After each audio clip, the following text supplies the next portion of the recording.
4, 3, 2.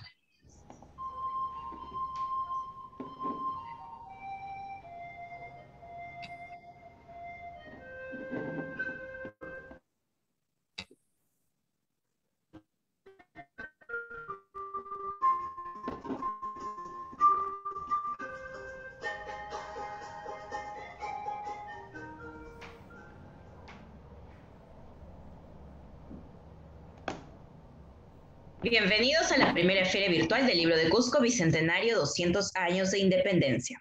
El día de hoy tenemos desde México a Rafael Segovia, quien brindará una conferencia llamada Sor Juana y la armonía de las esferas. Y como presentadora tenemos a Rocío Esquivel. Adelante, por favor. Muchas gracias, Miriam. Muy buenas tardes a todos. Pues hablar de Sor Juana, la poetisa, la 10ª musa, la mujer que ha sido enarbolada por tantas otras, y esta vez vamos a escuchar a un poeta profundo, y esto quiero subrayarlo en el sentido de que es un estudioso y alguien que disfruta mucho de la poesía. Vamos a oír su ensayo, un ensayo que ha hecho durante varios años, que está por concluir, sobre Sor Juana y las esferas, la música, la poesía, que son casi sinónimos, y que también estos estudios de las esferas en el universo nos llegan desde etapas pitagóricas. Rafael Segovia, buenas noches, bienvenido, un placer tenerte aquí y un placer escucharte. Buenas noches, Rocío. Muchas gracias por esa presentación y por hablar de mi trabajo así. Pues efectivamente, Sor Juana es un personaje que ha dejado realmente una marca muy importante en la literatura mexicana y latinoamericana y española, ¿no? Yo creo que eso es algo notable por ser una mujer, para empezar, y también por ser finalmente un personaje de lo que se podría llamar el mundo colonial, ¿no?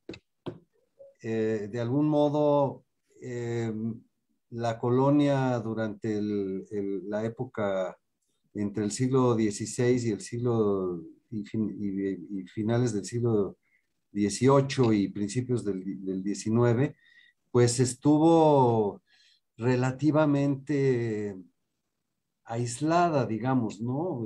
Como un poco fuera de los circuitos cosmopolitas, ¿no? A pesar de ello, tenemos grandes autores, tanto en Perú, justamente, como en México, como en otros lugares de América. Y tenemos pintores y músicos y impresores, y había un gran empuje cultural, pero era difícil, digamos, era más difícil lograr el reconocimiento, acercarse a la corte del rey de España, y por lo tanto del imperio español, que abarcaba también, recordémoslo, Austria durante mucho tiempo, ¿no? Y toda la parte de lo que, pues, ese gobierno del imperio español que dominaba prácticamente la mitad del mundo, ¿no? Entonces, de todos modos, era una especie de hazaña lograr esto, ¿no?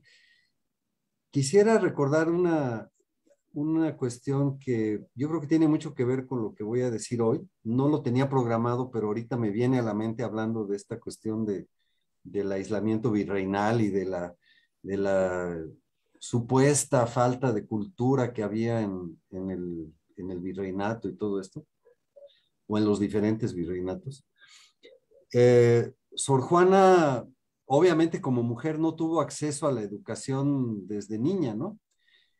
Y como era una niña absolutamente curiosa y llena de inquietud, y obviamente tenía una mente prodigiosa, eso sí, no se puede negar, ¿no? Se educó sola, o sea, se metió de contrabando a la escuela donde estudiaban sus hermanos varones, no de contrabando ni siquiera, se escuchaba la clase por una ventana, ¿no?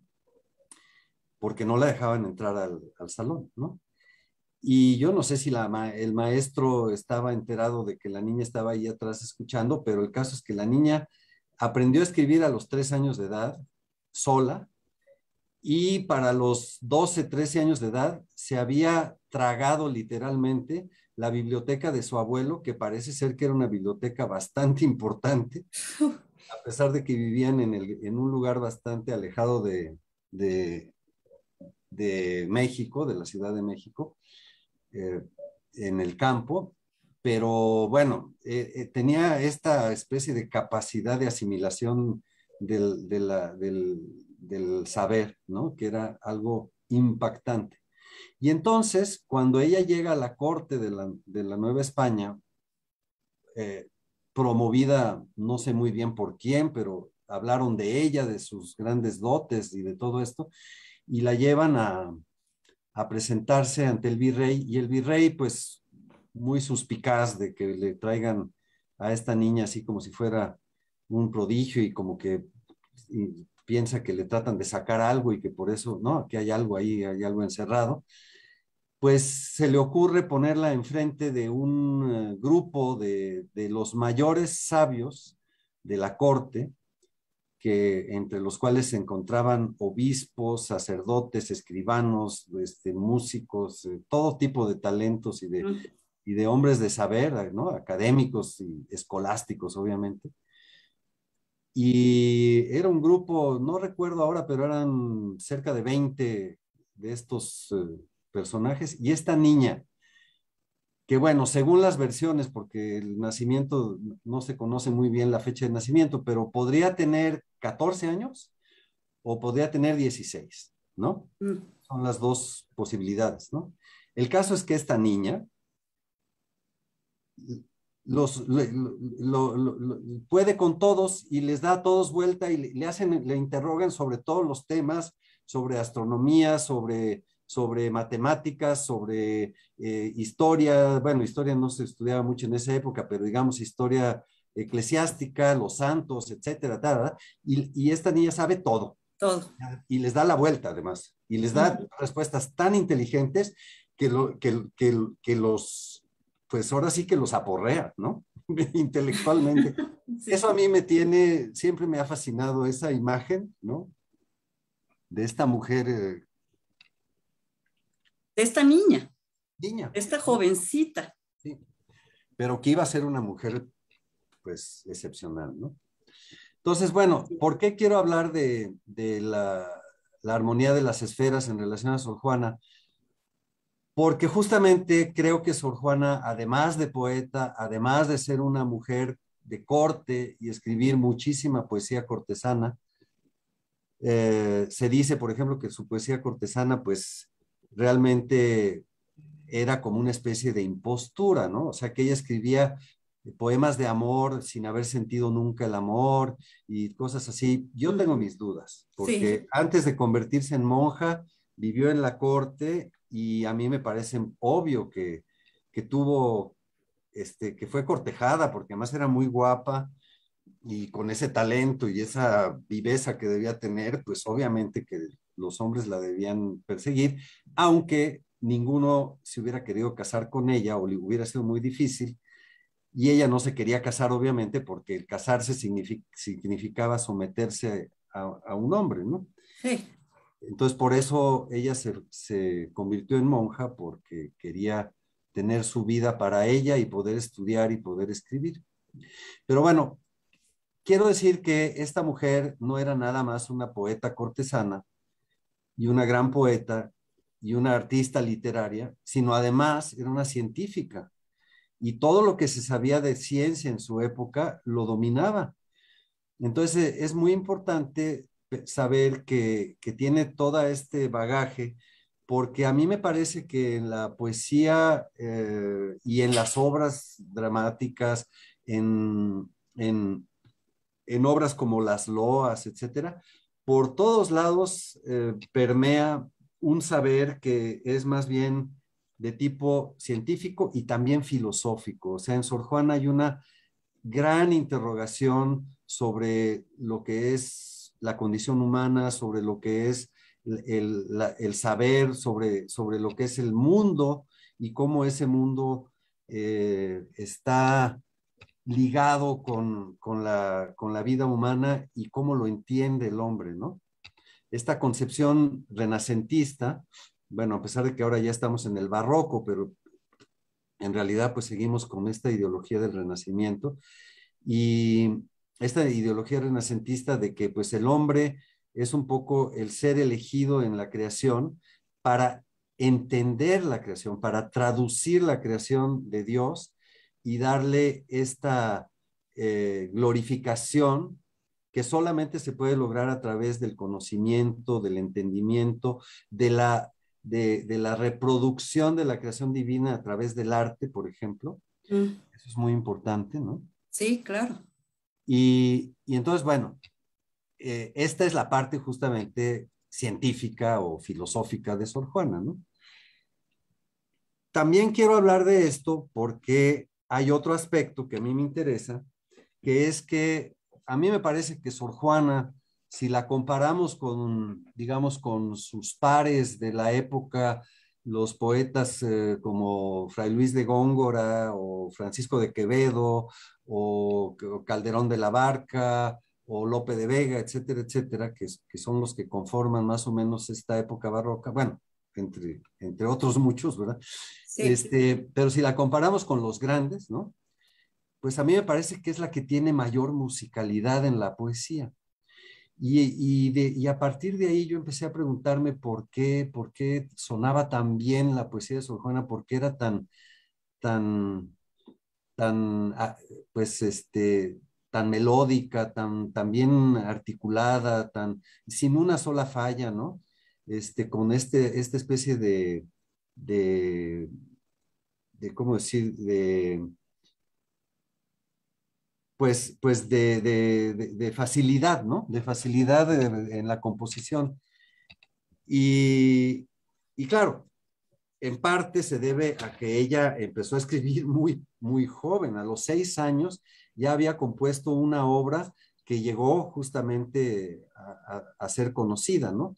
Entonces, efectivamente, sí tenía incorporado este don musical, ¿no?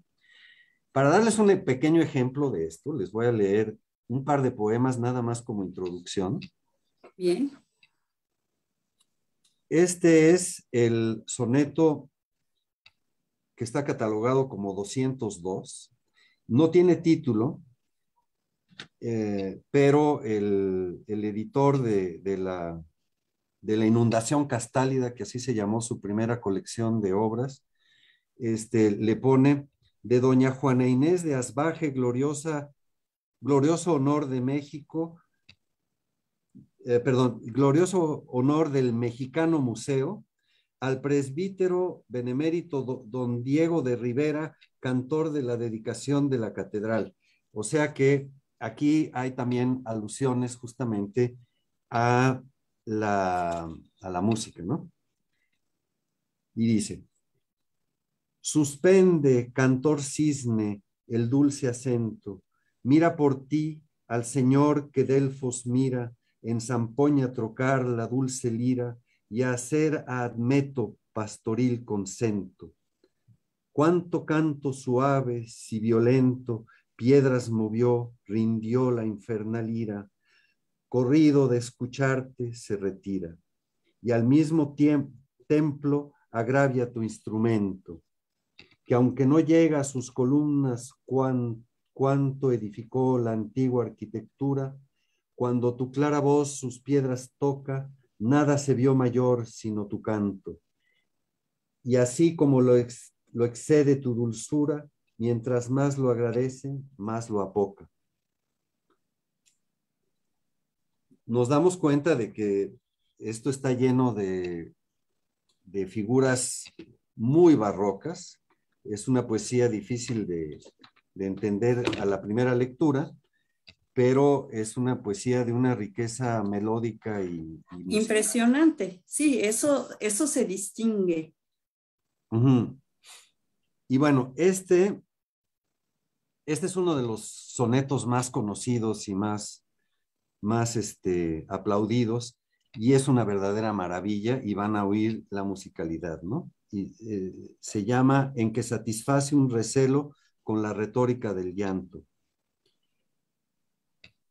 Esta tarde, mi bien, cuando te hablaba, como en tu rostro y tus acciones vía, que con palabras no te persuadía, que el corazón me vieses deseaba. Y amor, que mis intentos ayudaba, venció lo que imposible parecía, pues entre el llanto que el dolor vertía, el corazón deshecho destilaba. Baste ya de rigores, mi bien, baste, no te atormenten más celos tiranos, ni el vil recelo de tu quietud contraste, con sombras necias, con indicios vanos, pues ya en líquido humor viste y tocaste mi corazón deshecho entre tus manos. ¿Qué tal? Uy, Eso, puro sentimiento y emoción con música. eso es una gran poeta, ¿no? Sí. O sea, sin la expresión más absoluta, ¿no? Bueno, entonces, esta musicalidad de Sor Juana me parece que fue el elemento, digamos, que a mí me guió a buscar cuál era su relación con la música.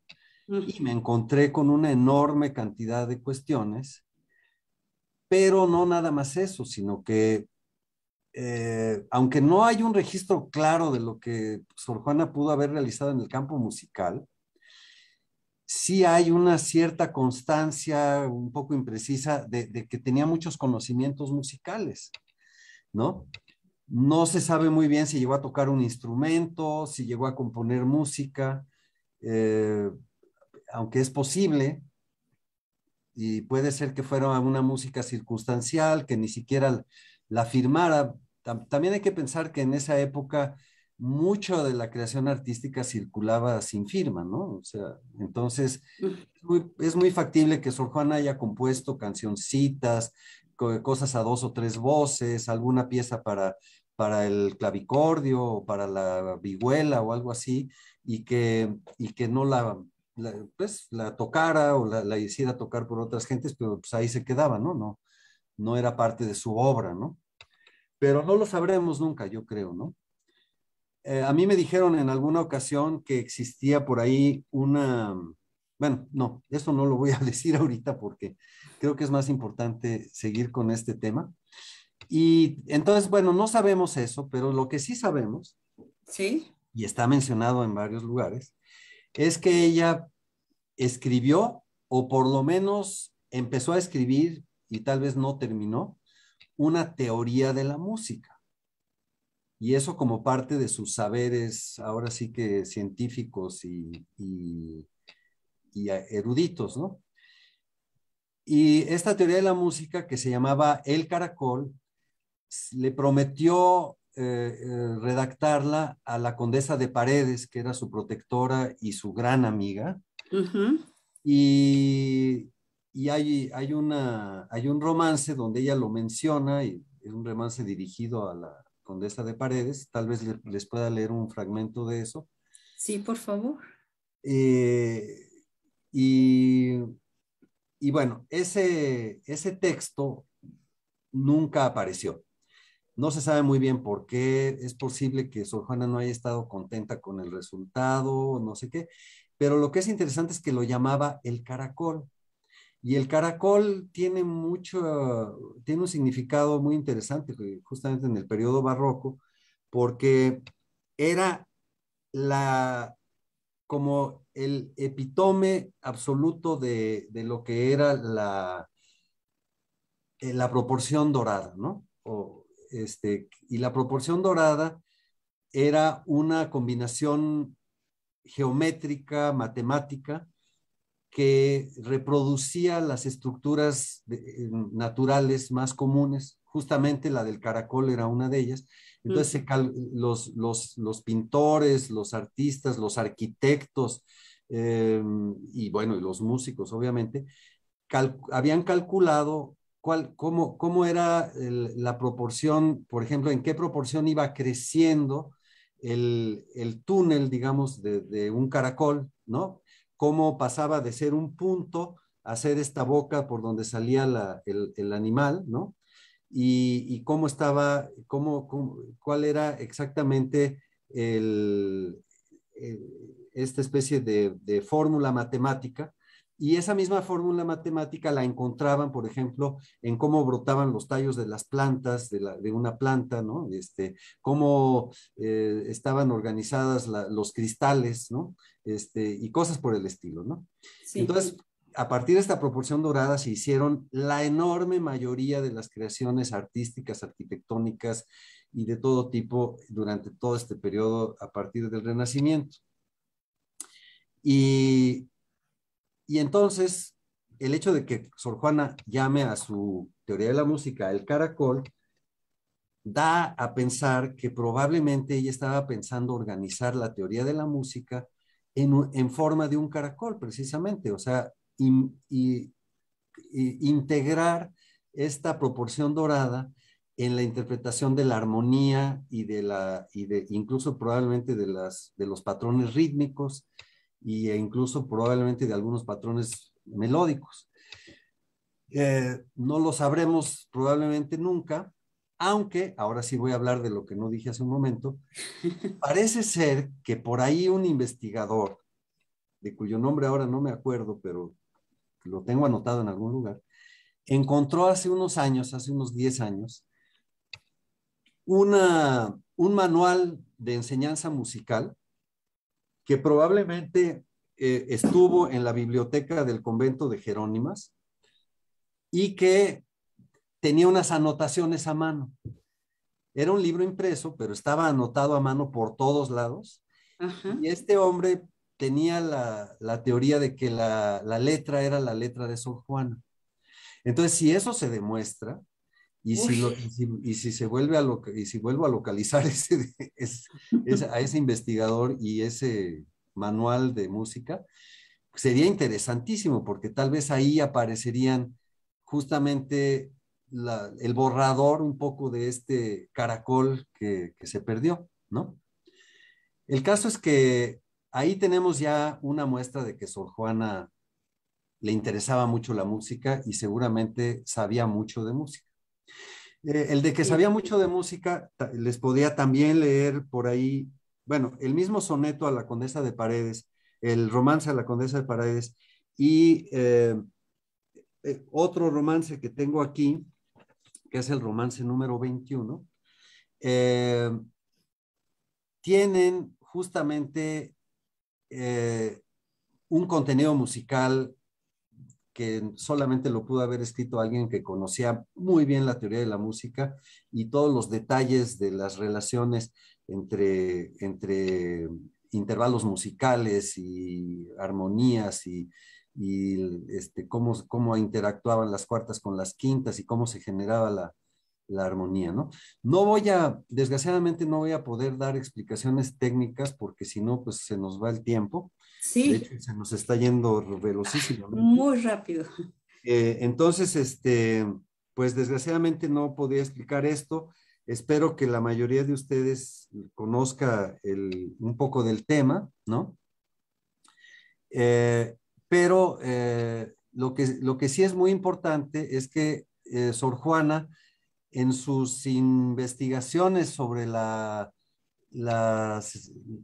las diferentes escalas del universo y el cosmos y todo esto, se acercó mucho a una corriente que se podía llamar hoy en día esotérica, pero que en realidad pues estaba representada por gentes que incluso eran monjes jesuitas y Científicos. científicos también, el propio gente como Copérnico, como Kepler, y como en particular un hombre muy famoso en aquella época, que fue Anastasius Kircher, y que sí se sabe que ella lo leyó y que además en gran parte fue la inspiración bueno, tomó muchas cosas para construir su primero sueño, que es su gran poema filosófico, ¿no? Y Sí. que ella decía que fue el único poema que escribió por gusto propio y que no fue un encargo, que no fue por complacer a alguien o no fue para brillar en la corte, sino que fue realmente un trabajo. Entonces es un poema tremendamente oscuro, hecho a base de figuras retóricas muy complejas, ¿no? En particular el hipérbaton, que parece una colección de hipérbatons, de todos los hipérbatons habidos y por haber. Y en ese poema ella describe uh, cómo a través del sueño, a través de atravesar toda el ámbito de la noche, intenta adentrarse en los secretos del mundo y entender por qué existe el mundo, qué es el universo, qué hace el ser humano en el universo, etcétera, etcétera, ¿no? Les voy a presentar ahorita unas pocas imágenes que les Rafa, van a eh, permitir entender esto, te ¿sí? ¿Eh? comento que tenemos pocos minutos. El tema es tan interesante. Si nos puedes leer un poco más o otro poema, creo que eso nos va a alcanzar bien. Sí, Sí, nos quedaríamos muy cortos, pero bueno. sí, Nada más lo sé. les quiero presentar un par de cosas porque puedo leer justamente un pedazo de Primero Sueño, pero Sí, sí me gustaría que vieran estas imágenes, eh, en particular esta, ¿no? Estos son los pasos rápidamente, ¿no? Este sí, es el primer personaje importante, es Robert Flood, que es un autor que trata justamente de la armonía celestial y lo crea, por ejemplo, esto es el monocordio del mundo. Aquí él compara todas las estructuras de la armonía con los niveles que hay en la naturaleza, los océanos, los ríos, las montañas, el Sol, las órbitas de los planetas, etcétera. Luego, aquí hace lo mismo, pero nada más a nivel de los planetas, ¿no? Compara todos los planetas que están aquí en lista con las frecuencias de las notas musicales. Y bien. finalmente, por ejemplo, aquí hace esta misma comparación aplicándola al cuerpo humano, ¿no? Y también a la mente, que es la mente que comunica con la divinidad y como ven aquí, tiene esta especie de... ¿Sí lo están viendo? No. Ay, perdón. Pero nos lo estás describiendo y si nos puedes leer un poco porque tenemos 2 minutos, Rafael. 2 minutos. Sí, Ay, me confundí, es que yo creo que eché a andar el cronómetro un poco tarde, perdón. está Bueno, bien. Está bien porque nos dejas con las ganas de seguir escuchando esto. En realidad, este es un sí, bocado poético de un trabajo muy interesante, de verdad. pues sí.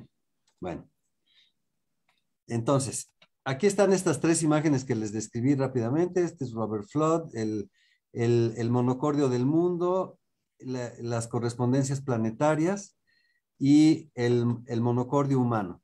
Y a mí me interesa, este es Athanasius Kircher, y me interesa, Athanasius Kircher retoma mucho a Flood, y me interesa mucho que vean esta figura. Y les voy a leer el inicio del Primero Sueño, y van a ver si no está reflejado en esta figura. Dice así Primero Sueño. Piramidal, funesta, de la tierra, nacida sombra, al cielo encaminaba de vanos obeliscos, punta altiva, escalar pretendiendo las estrellas.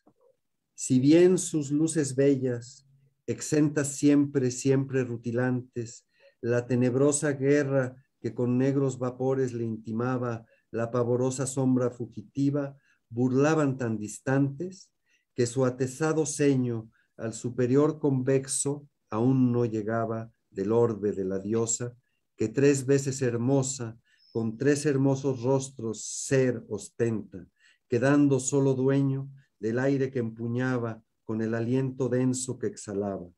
Y en la quietud contenta de imperio silencioso, sumisas solo voces consentía de las nocturnas aves tan oscuras, tan graves, que aún el silencio no se interrumpía.